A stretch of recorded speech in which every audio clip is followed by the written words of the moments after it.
بسم الله الرحمن الرحيم. الحمد لله رب العالمين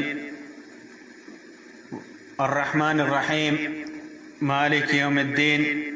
والصلاة والسلام على سيد المرسلين وعلى آله وصحبه أجمعين. أما بعد، محترم سامعین و ناظرین، آج کی اس مجلس میں سید الاستغفار کے سلسلے میں چند باتیں رکھوں گا۔ سید الاستغفار یعنی جن کلمات کے ذریعے اللہ تبارک و تعالی سے بندہ اپنی مغفرت طلب کرتا ہے، گناہوں سے توبہ کرتا ہے، ان کلمات میں ساری کلمات کا سردار، ساری کلمات سے اہم جو کلمات ہیں وہیں سید الاستغفار ہے۔ ایک مومن بندہ جب گناہ کرتا ہے، اپنے نفس کے اوپر ظلم کرتا ہے، پھر اسے اللہ کا خوف لاحق ہوتا ہے،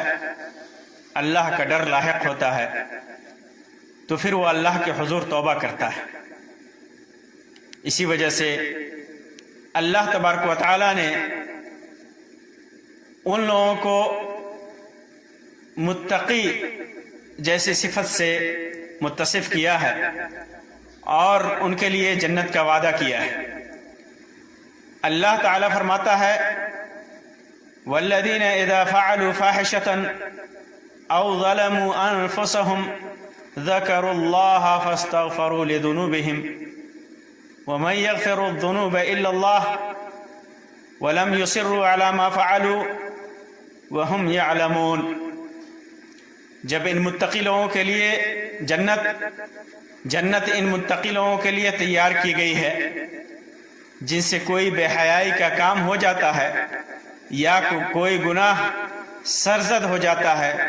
تو اللہ پاک کو، اللہ تبارک و تعالیٰ کو یاد کر کے اپنے گناہوں کی بخشش چاہتے ہیں، اور اللہ کے سوا کون ہے جو گناہوں کو بخشے، اور پھر توبہ کرنے کے بعد وہ اپنے برے کاموں پر جان بوجھ کر ہٹ درمی بھی نہیں کرتے، اس پر اصرار بھی نہیں کرتے، بار بار ان گناہوں کا ارتکاب بھی نہیں کرتے۔ یہ مومن کی صفت، یہ ایک متقی کی صفت ہے کہ وہ جب گناہ کر لیتے ہیں تو اللہ کے حضور توبہ کرتے ہیں، اور پھر ان گناہوں پر اصرار بھی نہیں کرتے، جس کا نتیجہ یہ ہوتا ہے کہ اللہ تبارک و تعالی انہیں بخش دیتا ہے اور اپنی جنت میں داخل کرتا ہے۔ سید الاستغفار کے سلسلے میں جن کلمات کو مغفرت طلب کرنے والے کلمات کے اندر سید اور سردار کا تمغہ ملا ہے، ان کلمات کے سلسلے میں صحیح بخاری وغیرہ کی روایت ہے، شداد ابن اوس رضی اللہ عنہ سے مروی ہے کہ اللہ کے رسول صلی اللہ علیہ وسلم نے ارشاد فرمایا، سید الاستغفار یہ ہے کہ تم کہے، سید الاستغفار یہ ہے کہ تم کہے، اور احمد اور نسائی وغیرہ کی روایت میں ہے کہ ان سید الاستغفار ان یقول العبد، سید الاستغفار یہ ہے کہ بندہ یہ کہے۔ اور ترمذی وغیرہ کی روایت میں عثمان ابن ربیعہ سے جو شداد سے روایت کرتے ہیں کہ اللہ کے رسول صلی اللہ علیہ وسلم نے ارشاد فرمایا، الا ادلک علی سید الاستغفار، کیا میں تمہیں سید الاستغفار کے بارے میں نہ بتاؤں؟ اور امام نسائی نے جابر سے روایت کیا ہے جس کے اندر ہے تعلموا سید الاستغفار، سید الاستغفار، استغفار کے سردار کو سیکھ لو۔ اور وہ سید الاستغفار کیا ہے؟ اللہم انت ربی لا الہ الا انت اے اللہ تو میرا رب ہے، تیرے سوا کوئی معبود حقیقی نہیں، کوئی عبادت کے لائق نہیں، کوئی مستحق عبادت نہیں۔ خلقتنی وانا عبدک، تو نے ہی مجھے پیدا کیا ہے اور میں تیرا بندہ ہوں۔ وانا علی عہدک ووعدک ما استطعت، اور میں اپنی طاقت کے مطابق جتنی وسعت ہے، جتنی ہمت ہے اور جتنی طاقت ہے، تجھ سے جو وعدہ اور عہد کیا ہے میں نے اس پر میں قائم ہوں۔ یعنی جن نیکیوں کے کرنے کا میں نے تجھ سے عہد کیا ہے، جس ایمان کا میں نے تجھ سے عہد کیا ہے، وعدہ کیا ہے، جس توحید کا میں نے تجھ سے عہد اور وعدہ کیا ہے، اس پر قائم ہوں۔ اعوذ بک من شر ما صنعت، اور جو کچھ مجھ سے سرزد ہو رہا ہے، جو کچھ میں نے کیا ہے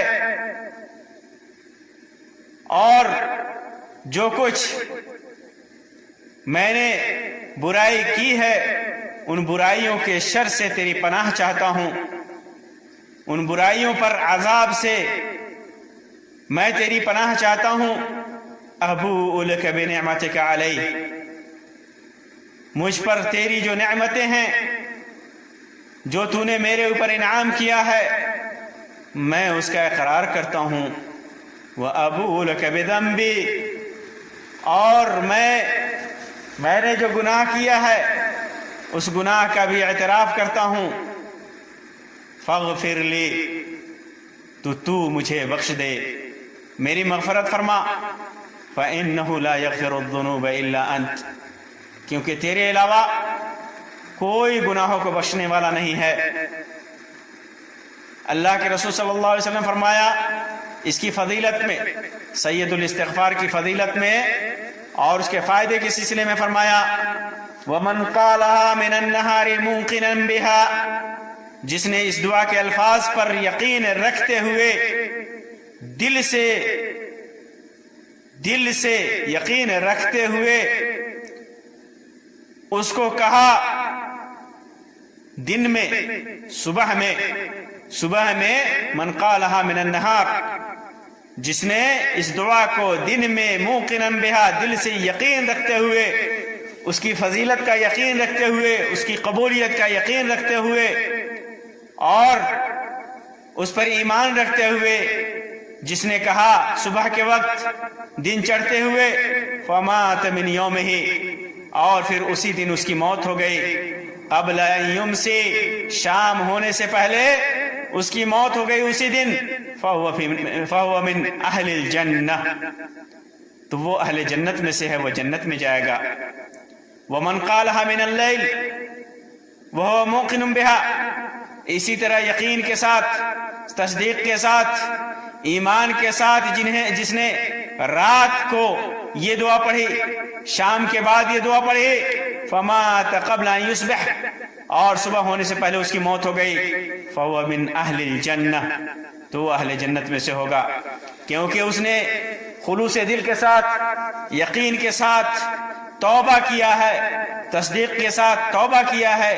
اپنے سارے گناہوں سے توبہ کیا ہے، اس وجہ سے اس کے سارے گناہ معاف ہو چکے ہیں، اور جب اس کی موت ہوگی، صبح میں توبہ کیا، شام تک موت ہو گئی، اہل جنت میں سے ہوگا۔ شام کو توبہ کیا، یہ کلمات پڑھے، تو پھر صبح ہونے سے پہلے اگر موت ہو گئی تو وہ اہل جنت میں سے ہے۔ اس کی وجہ یہ ہے، اس کی فضیلت کی وجہ کیا ہے، اس کے الفاظ پہ غور کیجئے۔ یہ توبہ جب بندہ کر رہا ہے تو خالص عبودیت اور آداب عبودیت پر مشتمل کلمات ہیں، عبودیت کا اعتراف ہے، آداب عبودیت کا خیال رکھا گیا ہے، بندہ اپنی بندگی کا اعتراف کر رہا ہے اور اپنے مالک کی عبودیت کا اعتراف کر رہا ہے خالص دل سے، اس لیے اس کی اتنی فضیلت ہے۔ اسی طرح یہ الفاظ توبہ کے تمام معانی کو شامل ہے. توبہ کے جتنے بھی معانی ہو سکتے ہیں، جتنے بھی مفاہیم ہو سکتے ہیں، وہ سب کو شامل ہے. اسی طرح ان کلمات کے اندر اللہ تعالیٰ کی الوہیت اور اس کی عبودیت کا اقرار ہے، اس کی معبودیت کا اقرار ہے. اسی طرح اس کے اندر اللہ تعالیٰ نے جو بندے سے عہد لیا ہے اس کا بھی اقرار ہے. اور ان کلمات کے اندر اللہ نے جو وعدہ بندے سے کر رکھا ہے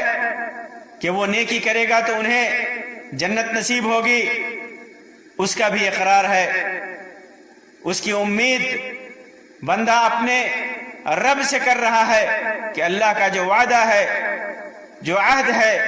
اللہ تبارک و تعالیٰ سے ہمیں امید ہے کہ اسے ہماری توبہ کے بعد اللہ تبارک و تعالیٰ اسے پورا کرے گا. اسی طرح بندے سے جو گناہ سرزد ہو جائے اس سے اللہ کی پناہ مانگی گئی ہے ان کلمات کے ذریعے، اور جو اللہ کی پناہ مانگتا ہے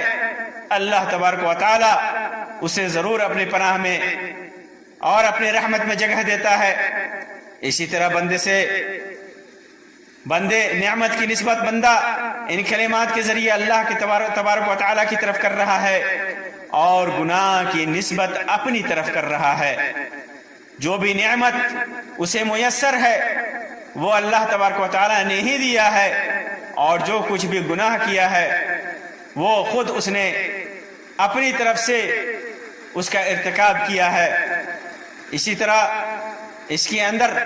ان کلمات کے اندر اللہ کی رحمت اور مغفرت کی رغبت اور چاہت کا اظہار ہے کہ کس طرح بندہ اپنے رب کی رحمت اور اس کی مغفرت کا خواہاں ہے، کس طرح بندہ اپنے رب کی مغفرت چاہ رہا ہے. اسی طرح اس کے اندر اس بات کا بھی اعتراف ہے، اس بات کا بھی اقرار ہے کہ اللہ کے علاوہ کوئی توبہ قبول نہیں کر سکتا، کسی کے سامنے توبہ نہیں کیا جا سکتا. اللہ ہی توبہ قبول کرنے والا ہے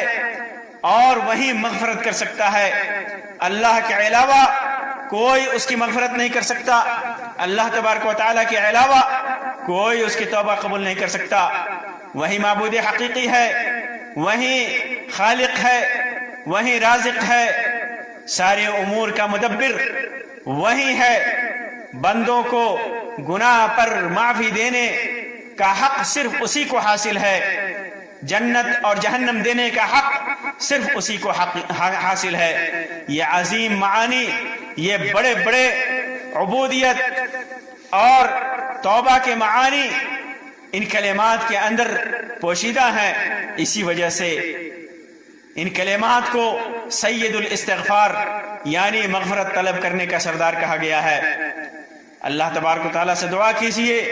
کہ اللہ تبارک و تعالیٰ ہمارے تمام گناہ معاف فرمائے اور ہمیں توفیق دے کہ ہم اس کی عبادت صحیح طریقے سے کریں، اور اللہ تبارک و تعالیٰ ہمارے گناہوں کو معاف فرما کر ہمیں جنت میں جگہ دے.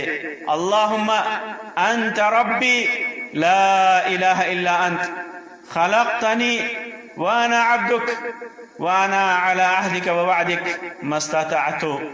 اعوذ بك من شر ما صنعت ابوء لك بنعمتك علي وابوء لك بذنبي فاغفر لي